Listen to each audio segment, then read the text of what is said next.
میں basically international media سے belong کرتی ہوں.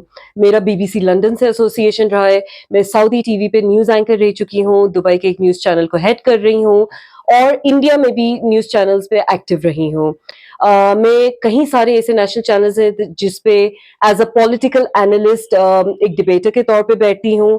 تو کہیں نہ کہیں الیکشنز کو لے کے, اس ملک کے صورتحال کو لے کے, اور خاص طور سے ڈیموکریسی کا جو یہ ایک بہت خوبصورت ہم سب کو رائٹ دیا ہے, ووٹنگ کا رائٹ, اس کو لے کے بڑی ایک تبدیل اسٹڈی کر چکی ہوں. 70 سالوں میں جو کشمیر کی صورتحال ہے اس پہ کتنا کام کیا گیا, ان ایشوز کو کتنا ایڈریس کیا گیا ہو, اور 10 سال کے بعد چناؤ ہو رہے ہیں, یہ اپنے آپ میں ایک بڑی حیرت انگیز بات ہے.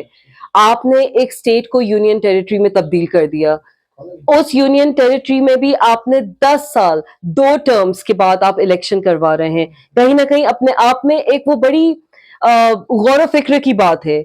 آپ انٹرنیشنل فورن ڈیلیگیٹس کو لے کے آ رہے ہیں کہ دیکھیے ہمارے کشمیر میں الیکشنز ہو رہے ہیں, آپ ایک منظر بنا رہے ہیں.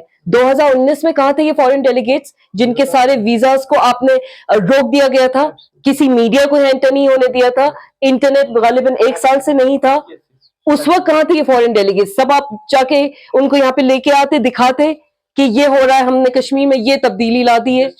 یا تو اون اپ دیٹ, یا تو آپ کہیں کہ ہم نے 370 کر کے میڈیا کی آواز بند کر کے, ان کا گلا گھونٹ کے, لوگوں کو انٹرنیٹ کی فیسلٹیز ختم کر کے, میجر پولیٹیکل لیڈرز کو بند کر کے آپ نے صحیح کیا. یا تو آپ یہ قبول کریں, یا پھر ابھی میڈیا اور فورن ڈیلیگیٹس کو لا کے آپ اس کا ایک تماشا نہیں بنائیں. یہ الیکشن کشمیریوں کا بیسک فنڈامنٹل کانسٹیٹیوشنل رائٹ ہے. رائٹ ٹو ووٹ ہر سٹیزن کا حق ہے جو ہندوستان کا سمویدھان دیتا ہے. مودی جی یا امت شاہ جی سے ہمیں یہ حق نہیں ملتا ہے. یہ حق ہمیں بابا صاحب امبیڈکر جی کے کانسٹیٹیوشن نے دیا ہے. یہ حق ہمیں ہندوستان کی کورٹس دیتی ہیں. یہ حق ہمارا بنیادی حق ہے. ہر وہ شخص جو ووٹنگ رائٹس کے لیے ایلیجیبل ہے اس کو جا کے ووٹ کرنا چاہیے. آپ نے اتنے عرصے کے بعد یہاں پہ پہلے تو الیکشنز کرائے, اس میں بھی آپ اس طرح سے چاہ رہے ہو جس طرح سے سجاد جی نے, ڈاکٹر سجاد نے انڈیپینڈنٹ کینڈیڈیٹس کی بات کری ہے, اس طرح کی کری. ٹھیک ہے, الیکشن لڑنا ایک سٹیزن جس کے اوپر کوئی مطلب جو ایلیجیبل ہے الیکشن لڑنے کے لیے وہ لڑ سکتا ہے. But at the end of the day آپ کا تو یہی منشا ہے نا, آپ کی تو یہی کوشش ہے کہ ایک ہنگ اسمبلی ہو جائے, کوئی ایک پارٹی کو تعداد میں ووٹس نہیں ملے. جموں میں آپ سمجھتے ہو کہ بی جے پی والوں کو ہی ووٹ ملے گا, آپ ہی کے سارے کینڈیڈیٹ جیت جائیں گے, جبکہ ایسا نہیں ہے. کشمیری پنڈت بھی اتنے ہی پریشان ہے جتنا ایک کشمیری مسلمان پریشان ہے. کام آپ نے کسی کے لیے نہیں کیا ہے. آپ اگر ان کو ووٹ بینک سمجھ کے, کشمیری پنڈتوں کو ووٹ بینک سمجھ کے آپ چاہتے ہو کہ آپ ایک میجورٹی میں ایک پارٹی بنا لو, اپنی یہاں پہ سرکار بنا لو, آپ بہت بڑی غلط فہمی میں جی رہے ہیں. کشمیری یوتھ امپاورڈ ہے, کشمیری ووٹر بیوقوف نہیں ہے جو آپ بنائے رکھنا چاہتے ہیں. یہ پریس کانفرنس پولیٹیکل ہے ہی نہیں. یہ پریس کانفرنس کر رہے ہیں ہم جنتا کی ایک آواز رکھنے کے لیے, ہم جنتا کی بات رکھنے کے لیے. کشمیریوں کی من کی بات کون سنتا ہے؟ کشمیریوں کی من کی بات کون آگے رکھتا ہے؟ میڈیا کو تو آپ نے یہاں پہ چپ کر کے رکھا ہوا ہے, ذرا کوئی بول دے. آج میں نان کشمیری ہو کے سری نگر میں یہ پریس کانفرنس کر رہی ہوں. مجھے اس بات کا کوئی بھروسہ نہیں کہ یہاں سے نکلنے کے بعد میں بھی محفوظ ہوں یا نہیں. تو یہ تو میں ایز اے نان کشمیری بول رہی ہوں, جبکہ میں انٹرنیشنل میڈیا سے بلانگ کرتی ہوں. تو آپ سوچیے کشمیریوں کی کیا صورتحال ہوتی ہوگی, کتنے ڈر اور خوف میں جیتے ہوں گے.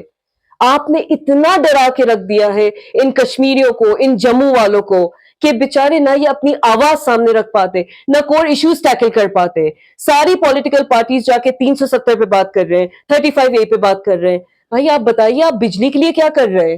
الیکشن میں آپ کے جو چناوی مینڈیٹ ہے, آپ کے مینیفیسٹو میں شکشا کی کہاں پہ بات ہو رہی ہے, ہیلتھ کی کہاں پہ بات ہو رہی ہے, کتنے ہاسپٹلز آپ بنائیں گے, کتنے محلہ کلینکس والا جو دہلی کا کانسیپٹ ہے اس ٹائپ کا کوئی کانسیپٹ لے کے آئیں گے, آپ روڈز کب ٹھیک کریں گے, آپ یہ ڈی سلٹنگ کا جو لیک کا مسئلہ ہے جو فرحان بھائی نے ابھی ذکر کیا اس پہ کب آپ بات کریں گے, آپ کشمیری یوتھ کو جابز کب دیں گے.